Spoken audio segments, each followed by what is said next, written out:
اب یہ text book authority بن گئی، جس سے ہر فن میں کوئی ٹیکسٹ بک ہوتی ہے۔ اس کے بعد امام نووی آئے، اور امام نووی وہ ہیں جو پورے عالم عرب میں حرمین شریفین سمیت جو امام مانے جاتے ہیں، اتھارٹی، اور جن کی کتاب ریاض الصالحین اور دیگر کتب کتاب الاذکار وہاں ہر وقت مساجد میں ہم کے ہر وقت درس ہوتے ہیں پورے عالم عرب میں۔ ہمارے ہاں مشکات المصابیح چلتی ہے، عرب دنیا میں ریاض الصالحین چلتی ہے۔ امام نووی بہت بڑے محدث اور بڑے ولی اللہ تھے۔ میں نے آپ کو عرض کیا یہ تو موضوع نہیں ہے میرا بتاتا، ورنہ ہر امام ہر محدث ولی بھی تھا، صوفی بھی تھا۔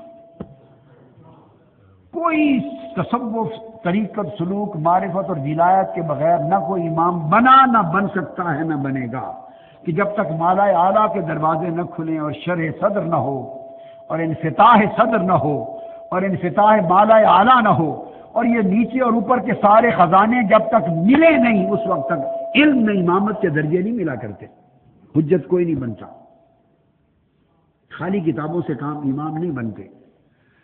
تو ہر ایک صاحب کرامت تھا۔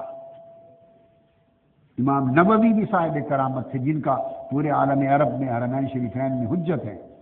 وقت کے بادشاہ نے ان کو طلب کیا، کسی نے ان کو خائف کر دیا، جس کی بھی پاپولیرٹی بڑھتی ہے پھر وقت کے حکمرانوں کو ہمیشہ خائف کیا جاتا ہے کہ یہ بڑا حلقہ اس کا بڑھ رہا ہے، پاپولر ہو رہا ہے، تو کسی وقت آپ کا تختہ نہ الٹ دے، آپ کے لیے بڑا چیلنج بن گیا ہے، تو اس کو کوئی بہانہ بنا کے اندر کر دیں، جیل میں ڈال دیں یا مروا دیں، جان سے ان کو کروا دیں۔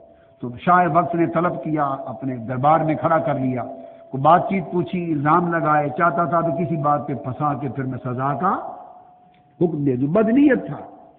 امام نووی کھڑے تھے دربار میں، تو کارپٹ بچھا ہوا تھا۔ امام نبہانی نے جامع کرامات الاولیاء میں روایت کیا ہے یہ واقعہ، کوٹ بھی کر دوں ریفرنس، اور آپ کے سوانے نگار دیگر علماء نے بھی تھوڑے سے فرق کے ساتھ اس کو کوٹ کیا ہے امام نووی کو، مگر ان کی کرامتوں میں اسی مقدمہ شرح مسلم کا، یہ جو مقدمہ ہے شرح مسلم کا، تو اس کے مقدمہ پر جو آگے تقدیم لکھنے والے محققین ہیں، انہوں نے بھی آپ کی کرامت کا باب قائم کر کے نقل کیا ہے۔ آپ کے پاس بعض جنات کا آ کے پڑھنا اور آپ کی عزیز کرامت کا ذکر کیا انہوں نے، تو مگر وہ واقعہ تھوڑا مختلف ہے۔ میں امام نبہانی کی جامع کرامات الاولیاء کی روایت سے کوٹ کر رہا ہوں۔ تو شاہ وقت نے بدنیتی سے چاہا کہ میں کوئی سزا اناؤنس کروں، آپ بھانپ گئے اس کا مزاج اور اس کا فیصلے کا ارادہ کیا ہے۔ جب دیکھا کہ عنقریب وہ اعلان کرنے والا ہے، تو کارپٹ پہ کھڑے تھے، قالین تھا، اس پر شیر کی تصویریں بنی ہوئی تھی، شیروں کی، کارپٹ پر جلال میں آ گئے، یہ امام نووی ہے، جلال میں آ گئے۔ جب اس کا ارادہ بھانپا، زور سے اپنا قدم اس کارپٹ پر مارا، شیروں کی تصویریں تھی، تو جو تصویر تھی وہ زندہ شیر بن کے دائیں اور بائیں کھڑے ہو گئے، منہ پھاڑ کے۔ بادشاہ خوف زدہ ہو کر گر پڑا۔ یہ مقام تھا ان لوگوں کا۔ کوئی محدث ہے تو یہ مقام ہے، کوئی امام جلال الدین سیوطی ہے، جس حدیث کی سند پر اسناد پر تسلی نہیں ہوتی اس کی صحت پر، اور تمام کتب چھان مارتے ہیں اور تحقیق جواب دے جاتی ہے، تو عالم بیداری میں 72 مرتبہ ایسا ہوا کہ آقا علیہ السلام کی خود کچہری میں جا کے حضور سے پوچھ لیا۔